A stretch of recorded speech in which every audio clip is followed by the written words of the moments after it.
Hi అండి, welcome to my channel easy recipes.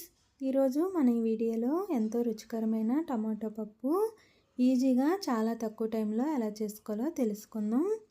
దీనికోసం ముందుగా కుక్కర్లో 1 కప్పు వరకు కందిపప్పుని తీసుకొని బాగా కడిగి 2 కప్పుల వరకు వాటర్ వేసుకొని అరగంట పాటు నానబెట్టుకోవాలి. అరగంట తర్వాత ఇందులోకి కట్ చేసి పెట్టుకున్న ఉల్లిపాయ ముక్కలు, పచ్చిమిర్చి అలాగే టమాటా వేసుకోవాలి. టమాటా కాస్త ఎక్కువ వేసుకుంటే బాగుంటుంది. అలాగే కొద్దిగా పచ్చి కరివేపాకు వేసుకొని 1 స్పూన్ వరకు ఆయిల్ వేసుకోవాలి. ఆయిల్ వేయడం వల్ల పప్పు అనేది పైకి పొంగిపోకుండా బాగా ఉడుకుతుంది. తర్వాత కుక్కర్ మూత పెట్టి మనం ఈ పప్పుని 3 విజిల్లు వచ్చే వరకు ఉడికించుకోవాలి. 3 విజిల్ తర్వాత మనకి కుక్కర్ బాగా చల్లారిన తర్వాత మూత తీసి చూడండి. పప్పు, టమాటా అన్నీ కూడా బాగా మెత్తగా ఉడికిపోయాయి. ఈ విధంగా ఒకసారి గరిటెతో కలుపుకుంటే సరిపోతుంది. పప్పు మెత్తగా ఉడికిపోయింది కాబట్టి పప్పు గుత్తుతో మెదపనవసరం లేదు. ఈ విధంగా గరిటెతో కలుపుకుంటే సరిపోతుంది. తర్వాత మనం ఇందులోకి రుచికి సరిపడా సాల్ట్ వేసుకోవాలి. అలాగే 1 పావు స్పూన్ వరకు పసుపు, రుచికి సరిపడా కారం కూడా వేసుకోవాలి.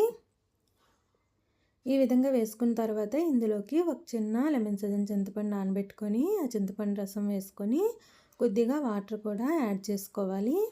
ఈ విధంగా వేసుకున్న తర్వాత మనం ఈ పప్పు అంతటిని ఒకసారి బాగా కలుపుకొని స్టవ్ని మీడియం ఫ్లేమ్లో పెట్టుకొని ఒక 3 నుండి 4 నిమిషాల పాటు ఈ పప్పుని ఉడికించుకోవాలి. పులుపు, ఉప్పు, కారం అన్నీ కూడా పప్పులో కలిసేటట్టు ఒక 3 నిమిషాలు ఉడికించుకుంటే సరిపోతుంది.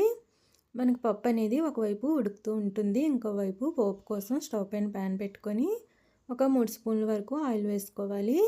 ఆయిల్ హీట్ అయిన తర్వాత ఇందులోకి పోపులు అలాగే కొద్దిగా వెల్లుల్లి, ఎండుమిర్చి వేసుకొని వీటిని 1 నిమిషం పాటు ఫ్రై చేసుకోవాలి. ఇవి కాస్త ఫ్రై అయిన తర్వాత మనం ఇందులోకి కట్ చేసి పెట్టుకున్న ఉల్లిపాయ ముక్కలు వేసుకొని ఆనియన్స్ని కూడా ఫ్రై చేసుకోవాలి.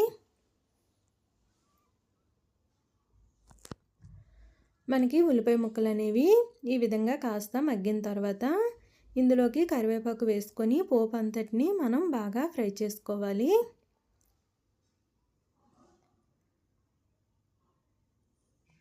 మనం పోపు అనేది ఈ విధంగా వేగుతూ ఉంటుంది. పక్కన మనకి ఈ విధంగా పప్పు ఉడుకుతూ ఉంది కదా.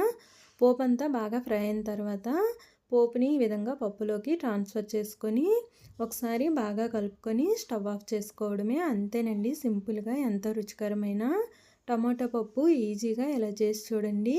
చాలా బాగుంటుంది. అలాగే వంట రాని వాళ్ళు కూడా చాలా ఈజీగా చేసుకోవచ్చు. ఒకసారి ఈ ప్రాసెస్లో ట్రై చేసి చూడండి.